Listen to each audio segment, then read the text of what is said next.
इश्क व मोहब्बत का कोई पैमाना हमारे लिए काबिल कबूल नहीं है। मोहब्बत का वही पैमाना हमें कबूल है जो पैमाना सहाबा से साबित है। बस सहाबा से बढ़कर नबी पाक का मुहिब कोई नहीं हो सकता, कोई नहीं हो सकता।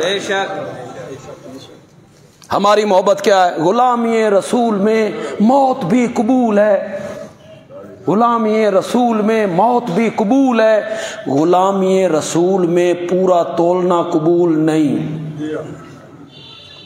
गुलामी रसूल में दाढ़ी रखना कबूल नहीं, गुलामी रसूल में नमाज पढ़ना कबूल नहीं।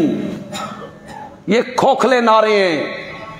सहाबा सच्चाई के साथ नबी पाक से मोहब्बत किया करते थे, नारे नहीं लगाते थे। उन्होंने आपके नालैन मुबारक उठा के सरों पे नहीं रखे, उन्होंने आपके नालैन मुबारक उठा के उन्हें नहीं चूमा, उन्होंने नालैन उठा के उन्हें आंखों से नहीं लगाया। उन्हें पता था नबी पाक के नालैन सर पर रखने से निजात नहीं होगी, नजात होगी नबूवत की इत्तिबा करने से, पैरवी करने से। वो जानते थे ये बात। ये खोखली बातें हैं, ये सब खोखली बातें हैं।